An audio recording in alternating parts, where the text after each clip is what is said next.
2020년 9월 17일 연중 제24주간 목요일 제1독서 사도 바오로의 고린토 일서 15장 1절에서 11절의 말씀입니다.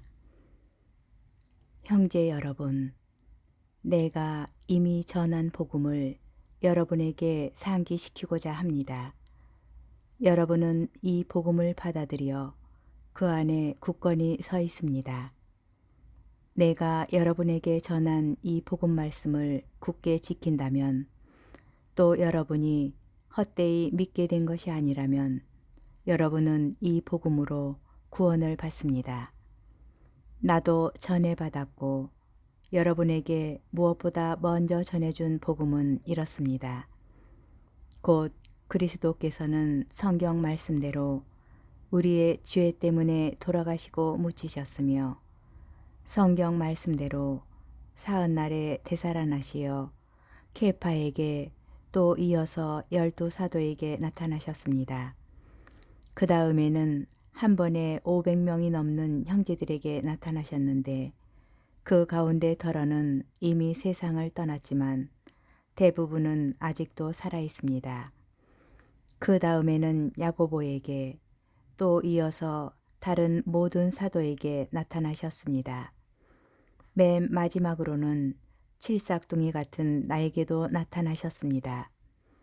사실 나는 사도들 가운데 가장 보잘것없는 자로서 사도라고 불릴 자격조차 없는 몸입니다. 하느님의 교회를 박해하였기 때문입니다. 그러나 하느님의 은총으로 지금의 내가 되었습니다. 하느님께서 나에게 베푸신 은총은 헛되지 않았습니다. 나는 그들 가운데 누구보다도 애를 많이 썼습니다. 그러나 그것은 내가 아니라 나와 함께 있는 하느님의 은총이 한 것입니다.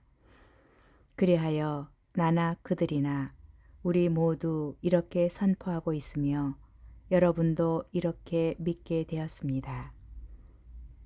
주님의 말씀입니다. 하느님 감사합니다.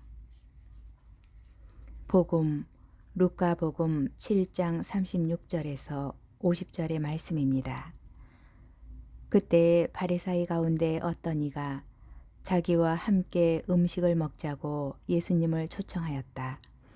그리하여 예수님께서는 그 바리사이의 집에 들어가시어 식탁에 앉으셨다.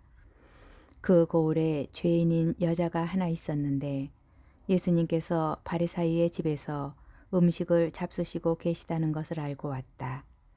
그 여자는 향유가 든 옥합을 들고서 예수님 뒤쪽 팔치에 서서 울며 눈물로 그분의 발을 적시기 시작하더니 자기의 머리카락으로 닦고 나서 그 발에 입을 맞추고 향유를 부어 발랐다.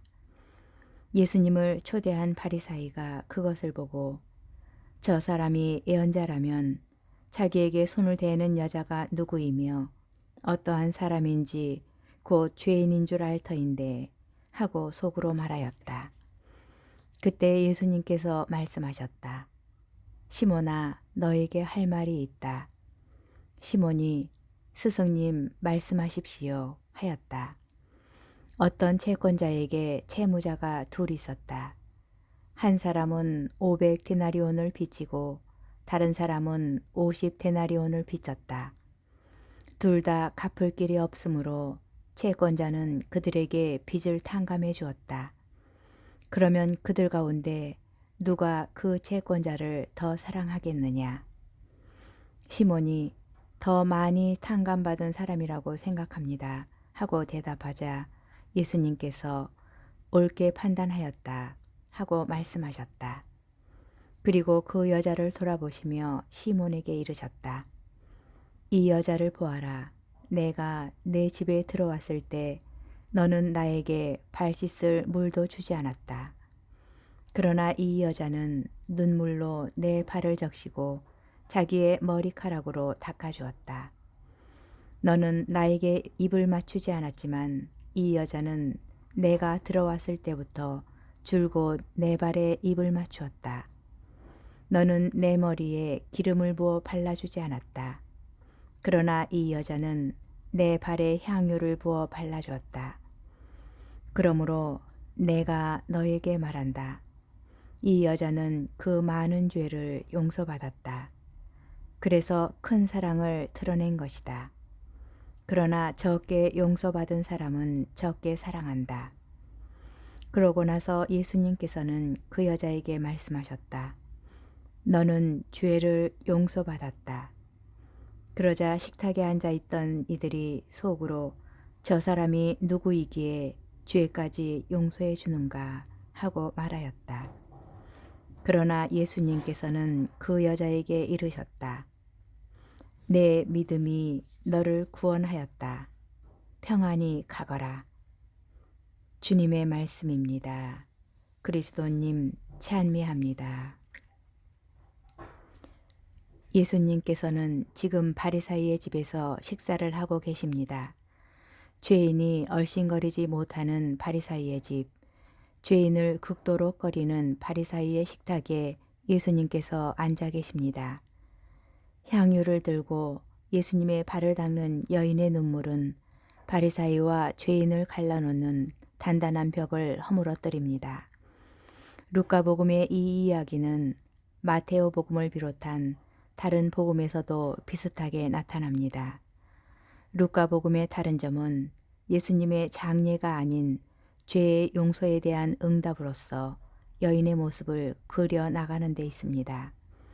극도로 자신을 낮추어 예수님께 다가서는 여인은 겸손이나 자기 비하 또는 속죄의 눈물이 아니라 감사와 찬양과 기쁨에 휩싸여 있습니다. 죄는 불안을 가져옵니다. 죄는 고요한 삶을 망가뜨리고 주위의 눈치를 보게 하며 끝내 자기 삶의 가치를 스스로 짓밟아 살아도 사는 것이 아닌 것으로 만들어 버립니다. 제 삶의 경험이자 고백입니다. 여러분의 죄는 어떠한지요? 어찌하면 용서받고 살아갈까요? 여인의 모습을 다시 한번 묵상합니다. 복음은 여인이 어떤 행동으로 용서받았는지 말하지 않습니다.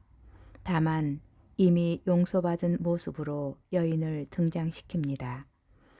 오늘 복음은 죄를 짊어지고 사느라 반성과 참회로 주눅든 수동적 자세를 질타합니다. 반성과 참회가 이미 용서받은 것일 수 있음을, 그 반성과 참회가 감사와 찬미가 될 수 있음을 고백하라고 다그치는 듯합니다. 반성은 주눅든 자기 비하가 아니라 새로운 삶을 설계하려는 희망이 될 수 있음을 기억하라는 것입니다. 죄는 극복하기보다는 죄인임을 고백하는 일에서 하나님이신 예수님을 만나고자 합니다. 다만 그분의 자비하심을 바라고 또 바라는 일밖에는 제가 할 수 있는 것이 없음을 고백할 뿐입니다.